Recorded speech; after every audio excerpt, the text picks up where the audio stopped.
Hello दोस्तों, नमस्कार। स्वागत है आपका हमारे YouTube channel selection script academy में। तो साथियों, यह video specially short hand dictation की है।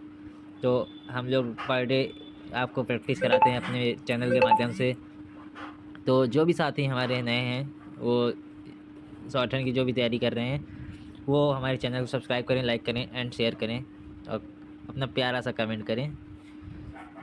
तो साथियों, हम लोग 80 वर्ड पर मिनट एडिटोरियल बोलने जा रहे हैं, जो कि दैनिक जागरण का है। तो तैयार हो जाएं, कॉपी पेन लेके अपनी। रेडी।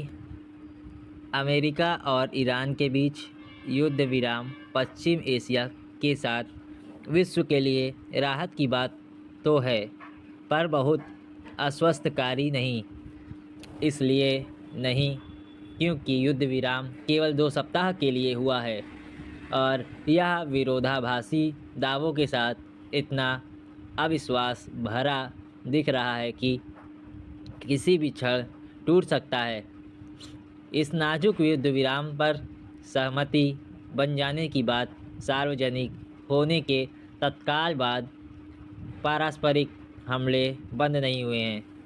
इसलिए युद्ध विराम का भविष्य बहुत कुछ दोनों पक्ष के बीच होने वाली बातचीत के किसी ठोस नतीजे पर पहुंचने और एक दूसरे के प्रति भरोसा पैदा होने पर निर्भर करेगी।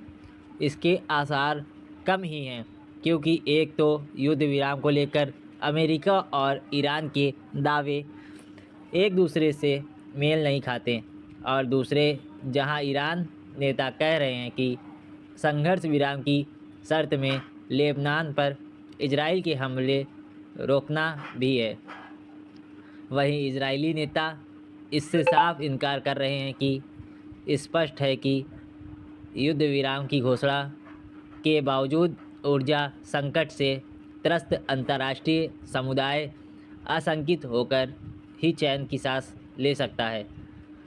हो सकता है ईरानी सत्ता पर कबीज कट्टरपंथी धड़ा ट्रंप की ईरानी सभ्यता नष्ट कर देने वाली खतरनाक धमकियों से बाद नरम पड़ा हो, लेकिन वह अपनी जिन मनचाही 10 शर्तों पर युद्ध विराम होने का दावा कर रहे हैं और जिन्हें अमेरिकी राष्ट्रपति विचार योग्य पा रहे हैं, वे तो यही संदेश दे रहे हैं कि ईरान के समक्ष अमेरिका को झुकना पड़ा। यह संदेश ट्रंप की फजीहत कराने और उनके अंतर्राष्ट्रीय कद को छोटा करने वाला है।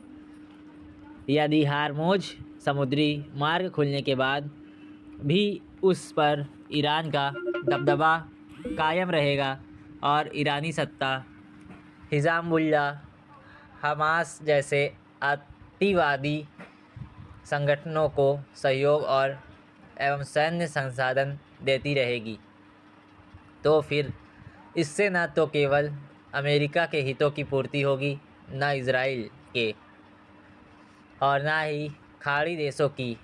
इसके भी अनदेखा ना की जाए कि ईरान यूरेनियम संवर्धन कार्यक्रम जारी रखने की बात कर रहा है। यदि वास्तव में ऐसा है तो इसका मतलब है कि अमेरिका और ईरान वहीं आकर खड़े हो जाएं, जहां करीब 40 दिन के विनाशकारी घमासान के पहले थे।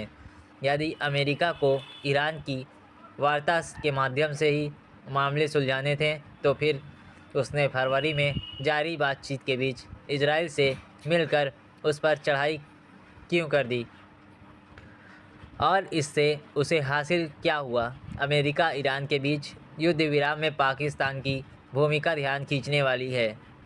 लगता है कि अमेरिका ने पाकिस्तान को संदेशवाहक की भूमिका सौंपना बेहतर समझा।